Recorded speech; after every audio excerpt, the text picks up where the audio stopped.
Pozdravljeni. V prispevku bom spregovorila o dveh povezanih področjih v zvezi z delovanjem bralnih skupin v splošni knjižnici. Prvo področje so priporočila za voditelje bralnih skupin. Sedanji aktivni voditelji bralnih skupin v MKL vodijo skupine suvereno že leta ali desetletja. Za tiste, ki se bojo šele lotili tega početja, pa je od zdaj na voljo orodje, torej priporočila, pa tudi usposabljanje, ki še vedno poteka. Naj poudarim, da bojo v tem prispevku obravnavane vsem znane in samoumevne teme, a so vendarle zbrane in obesedene tako, da jih je morda smiselno strukturirano predstaviti. Najbolje, da stopimo kar v medias res, v svet pogovorov v knjigah. Situacija je pri nas naslednja. V MKL se trenutno srečuje 13 bralnih skupin v 8 enotah. Mreža je bila v predkoronskih časih bolj razvejana. Za nekatere skupine lahko še pričakujemo, da bojo začele delovati. Mirujoče so navedene sivo. Večina teh skupin je nastala kot odgovor na potrebe dejavnosti splošne knjižnice. Med srečanjem bralne skupine na spletu ali v živo pravzaprav ni bistvenih organizacijskih ali vsebinskih razlik. Namesto prostora je treba zagotoviti povezavo na splet. Skupine so si med seboj precej različne. Nekatere vodijo zaposleni v knjižnici, nekatere zunanji izvajalci oziroma prostovoljci. Želela bi omeniti paradne konje te dejavnosti, a so to pravzaprav vse, vsaka po svoje. Spletno brati in obstati vodita komparativistke iz Koža. Večgrajska skupina deluje hibridno z zunanjo moderatorko, bivšo udeleženko skupine. Obe moščanski skupini vodi kolegica Ksenija Grešak, katere diplomsko delo o bralnih skupinah bo danes še omenjeno. Knjige v meni puščajo sledi vodi psihoterapevtka, ki vodi tudi usposabljanje. Angleški krožek vodita profesorci z anglistike s Filozofske fakultete.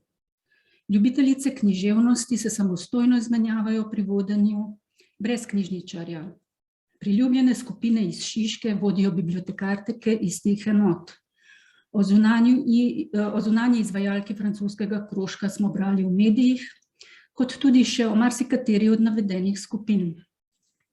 Zaloška skupina se srečuje že 15 let. Včasih grejo v povezavi z branjem v kino, gledališče, včasih v naravo.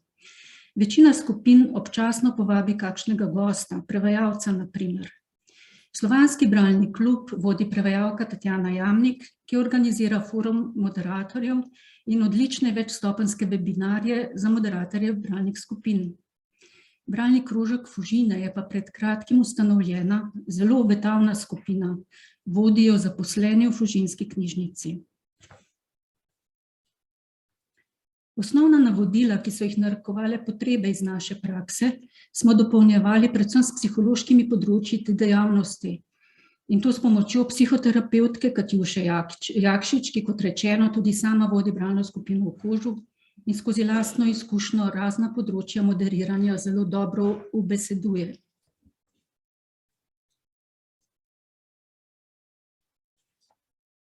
Na spletu lahko najdemo ogromno tujih smernic in navodil za delo bralnih skupin, a se nanje pri pisanju naših nismo ozirali, temveč smo izhajajoč iz naše prakse sestavili svoje. Tukaj navajam kot primer smernice American Library Association, ker so precej tipske in so tudi sicer zanimiv primer, kako ameriški bibliotekarski teoretiki ubesedujejo razna področja bibliotekarstva. Prek druge povezave dobimo smernice za delo v informacijski službi, ki so zaradi svoje detaljnosti in pronicljivosti tudi vredne ogleda. Za približno predstavo vidimo tukaj polovico kazala. Priporočila sicer obsegajo okoli 10 strani. No, to je druga polovica kazala. Nekaj najbolj zanimivih poglavij, 11., 15. in 17. bom še predstavila v nadaljevanju. Če preletimo napisano, vidimo, da skušajo priporočila podati celosten pogled na pogovor v skupini. Na naslednjem diapozitivu se bomo osredotočili na 11. poglavje, osebne kompetence voditelja skupine. Se pravi, takole izgleda celotno poglavje v priporočilih. Tole govori o samorefleksiji moderatorja, odnosu do udeležencev skupine, o čustvih, empatiji, asertivnosti, razumevanju nenasilne komunikacije in splošni razgledanosti. Po lastnih izkušnjah lahko rečem, da so težave na srečanjih pogoste. Pogosto se najde kdo, ki prekinja pogovor in drugim sega v besedo. Razlog je lahko posledica strasti ali navdušenja nad vsebino pogovora, lahko tudi nevljudnosti ali nezavedne agresivnosti. Dobro je, da moderator zbrano spremlja dogajanje in usmerja pogovor.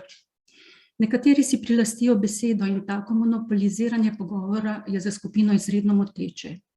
V naših priporočilih so navedene fraze, s katerimi lahko rutinsko preusmerimo pogovor v smer dialoga.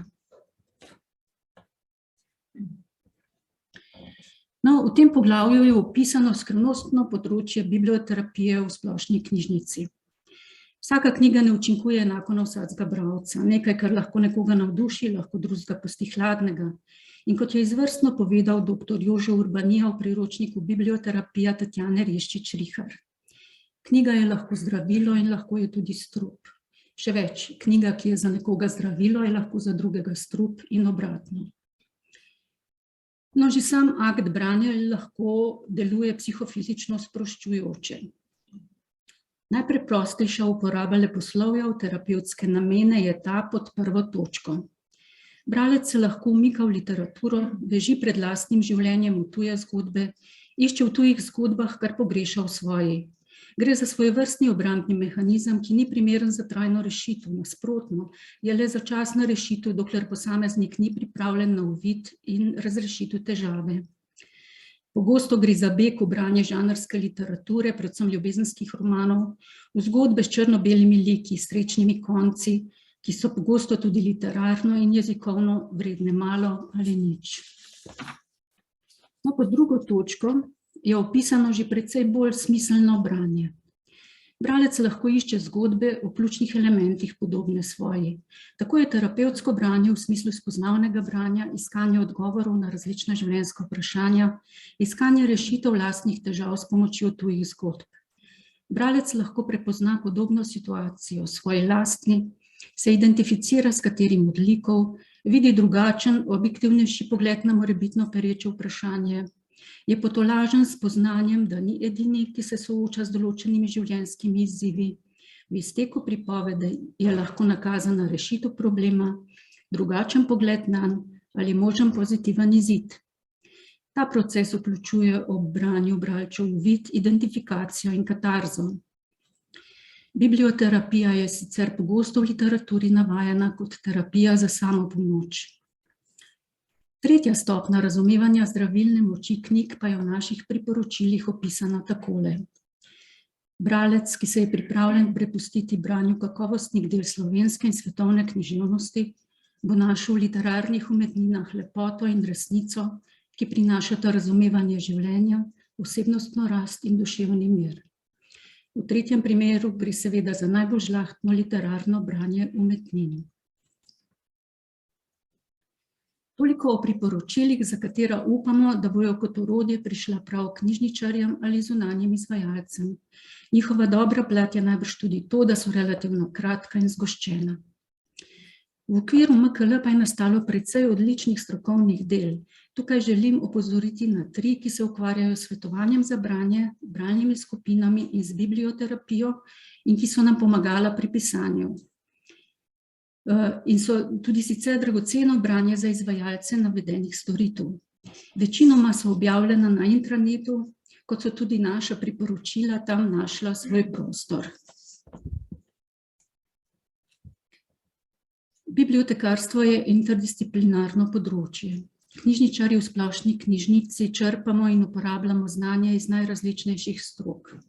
Na delovnih mestih, kjer imamo knjižničarji opravka z uporabniki in gradivom, torej z bralci in knjigami, torej s svetovanjem za branje, morajo knjižničarji obvladati čim boljše poznavanje knjižnične in knjižne zbirke, s poznavanjem literarne zgodovine, teorije, novitet in čim boljše razpoznavanje bralčevih želja in potreb, s poznavanjem psihologije branja. In zdi se, da se je prav psihologiji posvečalo do sedaj premalo pozornosti. Predstavljena priporočila so torej dopolnjena s psihološkimi poudarki s pomočjo specialistke zakonske in družinske terapije in gestalt pedagoginje Katjuše Jakšič, ki že 6. leto vodi usposabljanje za voditelje bralnih skupin. Sledi še kratka predstavitev usposabljanja. Na tej in še 2 drsnicah lahko preletite naslove srečanj, ki so sami po sebi dovolj zgovorni in privlačni za prvi vtis. Terapevtka tudi sama vodi bralno skupino, knjige o meni puščajo sledi v kožu in tako skozi lastno izkušnjo govori o različnih področjih moderiranja. Tudi sama je strastna bralka in osupljivo je, kadar interpretira kakšno leposlovno delo, kako bere med vrsticami, kako hitro najde podzavestne vzgibe literarnih likov, ve, kaj je avtor resnično hotel povedati, kaj se je resnično zgodilo in zakaj, kaj je arhetip, kaj sporoča simbol. Tu in še na 2 diapozitivih je torej nekaj njenih tematskih sklopov. Vidimo, da lahko predstavljajo njeno področje in trud, da bi svoje tečajnike opolnomočila za suvereno moderiranje. Usposabljanje poteka enkrat mesečno, torej 10-krat letno, vsakič po 3 ure.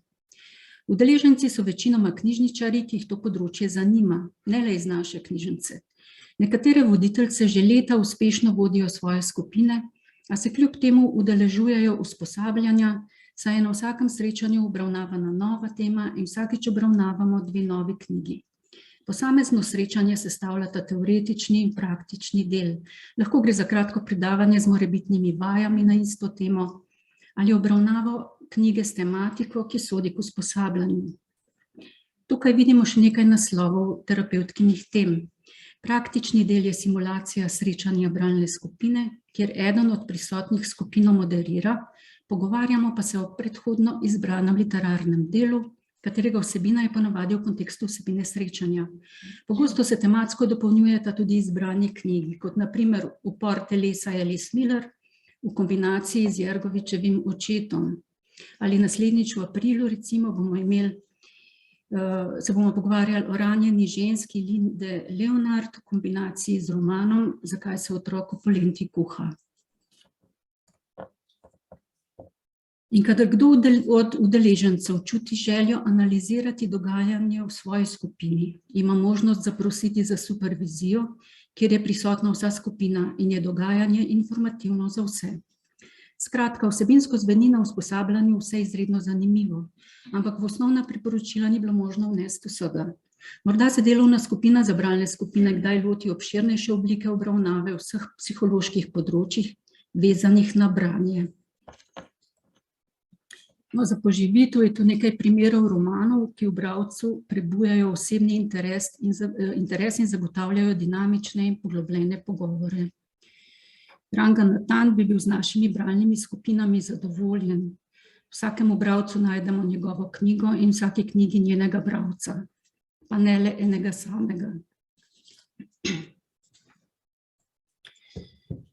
Z organiziranjem usposabljanja se med drugim tudi usmerja pozornost in se poudarja tehtnost in zahtevnost del in storitev knjižničarja v splošni knjižnici. Svetovanje za branje v okviru leposlovnih informacij je zahtevno delo, pisanje kakovostnih anotacij tudi. Vodenje bralne skupine pa zahteva spretnega moderatorja, ki mora obvladati serijo znanj in veščin. Usposabljanje s psihoterapevtko pomaga bibliotekarjem pri obvladovanju njihovega dela, hkrati pa usmerja pozornost in dodaja pomen dejavnosti, ki jih obsega delo z leposlovjem in bralci v splošni knjižnici. Starodavno prepričanje, ki je veljalo še nekaj desetletij nazaj, da je knjižničar prebral vse in ve vse, se umika podcenjevanju zmogljivosti in kompetenc našega poklica. To se dogaja predvsem zaradi lahkega dostopa posameznika do eksaktnih podatkovnih informacij. Skrajni čas je, da knjižničarji s poudarkom na vrhunskih butičnih storitvah vrnemo dostojanstvo svojemu poklicu. In to, kot smo videli, tudi delamo, nastopamo na primer na TikToku. Na koncu se želim zahvaliti učnemu centru in vodstvu MKL, da sta zaznala zahtevnost dela bibliotekarjev na leposlovnih oddelkih in usposabljanje prepoznala kot dobrodošlo in koristno do te mere, da knjižnica v to dejavnost investira sredstva, pa tudi čas zaposlenih. Udeleženci pa, pri katerih usposabljanje nedvomno vpliva tako na poklicno kot tudi na osebno življenje, lahko upravičeno to usposabljanje doživljamo po eni strani kot dolžnost, po drugi pa kot privilegij in prestiž. Kakšno prosto mesto v letošnjem ciklu bi se morda še našlo. Hvala lepa.